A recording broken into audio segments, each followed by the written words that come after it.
डाइसैक्राइड्स, अगर हम डेफिनेशन की बात करें तो कार्बोहाइड्रेट्स हैं जो कि दो मोनोसैक्राइड्स के आपस में मिलने से बनते हैं। डिहाइड्रेशन सिंथेसिस है, मतलब इस प्रोसेस में एक वाटर मॉलिक्यूल रिमूव होता है। दो मोनोसैक्राइड्स के दरमियान जो बॉन्ड बनता है उसे ग्लाइकोसाइडिक बॉन्ड या ग्लाइकोसाइडिक लिंकेज कहा जाता है। जब डाइसैक्राइड्स को पानी में डाला जाता है तो हाइड्रोलिसिस होती है, डाइसैक्राइड्स ब्रेक करते हैं और मोनोसैक्राइड्स यूनिट आपस में अलग अलग हो जाते हैं। मोनोसैक्राइड्स के लिहाज से जो डाइसैक्राइड्स हैं वो पानी में कम हाल होते हैं, मतलब लेस सोल्यूबल हैं। तो माल्टोज़ की अगर हम बात करें तो माल्टोज़ एक डाइसैक्राइड है जो कि दो ग्लूकोज के मॉलिक्यूल्स के आपस में मिलने से बनता है। अगर हम माल्टोज़ के स्ट्रक्चर की बात करें तो दो ग्लूकोज के जो यूनिट्स होते हैं वो आपस में मिलते हैं।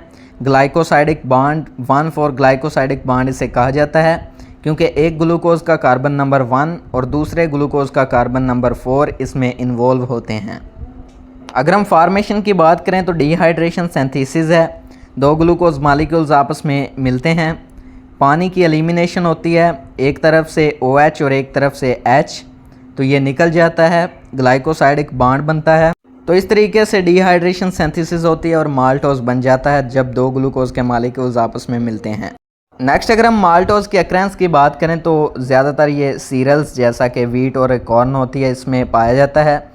जब स्टार्च की डाइजेशन होती है तो उसका जो इंटरमीडिएट मतलब दरमियाना प्रोडक्ट बनता है वो होता है जी माल्टोज़।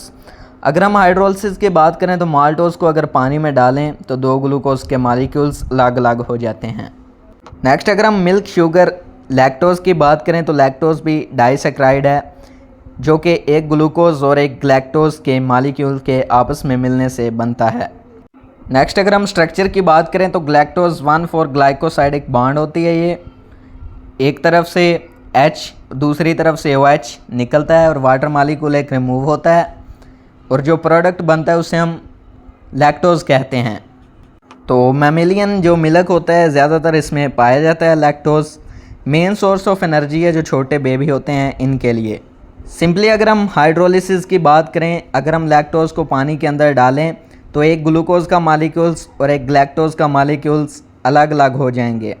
नेक्स्ट अगर हम सुक्रोज, केन शुगर या टेबल शुगर की अगर हम बात करें तो ये भी एक डाइसैक्राइड्स है जो कि एक ग्लूकोज और एक फ्रुक्टोज के मॉलिक्यूल के आपस में मिलने से बनता है। ये भी डिहाइड्रेशन सिंथेसिस है, इसमें 1,2 ग्लाइकोसाइडिक बॉन्ड होता है, मतलब एक का कार्बन नंबर 1 एक का कार्बन नंबर 2। नेक्स्ट अगर हम अदर नेम्स की बात करें तो केन शुगर या टेबल शुगर भी कहा जाता है। इम्पोर्टेंस की बात करें तो फूड के अंदर एज अ स्वीटनर ये यूज़ होता है। मोस्ट फैमिलियर डाइसैक्राइड्स है C12H22O11 इसका फार्मूला है, इसे हम चीनी भी कहते हैं। तो ये है जी सुक्रोज़। नेक्स्ट अगर हम प्लांट के अंदर इसकी अक्रेंस की बात करें तो फ्लेम की जो वेजल्स होती हैं हायर प्लांट्स के अंदर उसमें यह मौजूद होता है। अगर हम इसके फंक्शंस की बात करें तो ग्लूकोज को डिफरेंट पार्ट्स ऑफ प्लांट की तरफ या उनसे दूसरे पार्ट्स की तरफ सेंड करने में ये मदद देता है। स्पेशल नेम की अगर हम बात करें तो ट्रांसपोर्ट डाइसैक्राइड भी इसे कहा जाता है क्योंकि ये फूड को ट्रांसपोर्ट करता है प्लांट्स के अंदर। हाइड्रोलिसिस की अगर हम बात करें तो सुक्रोज़ को अगर हम पानी में डालें तो ग्लूकोज और फ्रुक्टोज अलग अलग हो जाएंगे।